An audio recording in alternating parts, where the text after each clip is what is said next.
ఆ నియోజకవర్గ YCP incharge తన సొంత నియోజకవర్గంపై తిరిగి మనసు పడ్డారట.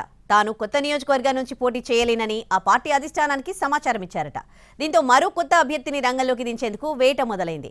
అయితే ఇదే అసలు సమస్యకు దారితీసే అవకాశం ఉందన్న చర్చ జరుగుతోంది.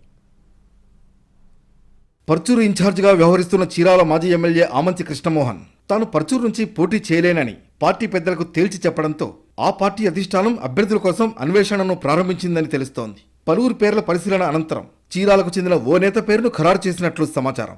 అధికారికంగా వైసీపీ జాబితాలో ఇన్ఛార్జ్ మార్పు అంశాన్ని ప్రకటించే అవకాశం ఉన్నట్లు తెలుస్తోంది.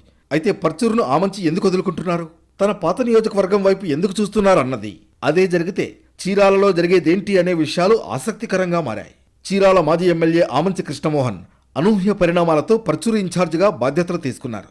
ఆమంచిపై టీడీపీ అభ్యర్థిగా పోటీ చేసి గెలిచిన కరణం బలరాం ఆ తర్వాత పరిణామాలతో తనయుడు వెంకటేష్తో కలిసి సీఎం జగన్ సమక్షంలో వైసీపీలో చేరారు. దీంతో అప్పట్నుంచి చీరాలలో ఆమంచి, కరణం వర్గీయులు ఒకే పార్టీలో ఉంటున్న ప్రత్యర్థులుగా మారారు.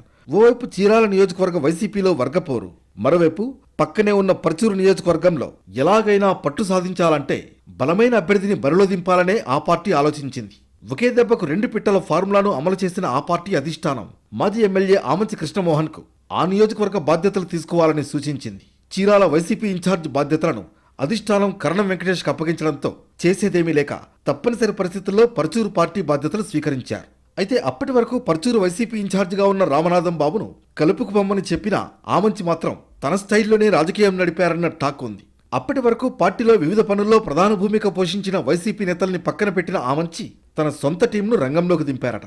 అటు చీరాల వైసీపీ అభ్యర్థిగా కరణం వెంకటేష్ బరిలో దిగడం ఫైనల్ కావడంతో తాను చీరాల నుంచే పోటీ చేసేందుకు సిద్ధంగా ఉన్నానని ఆమంచి సంకేతాలివ్వడంతో కోల్డ్ వార్ మళ్లీ తెరపైకొచ్చింది. మొత్తం మీద వైసీపీ ఇన్ఛార్జ్ మార్పు వ్యవహారంతో పర్చూరు, చీరాల వైసీపీ రాజకీయాల్లో కీలక పరిణామాలు చోటు చేసుకునే అవకాశాలున్నాయి.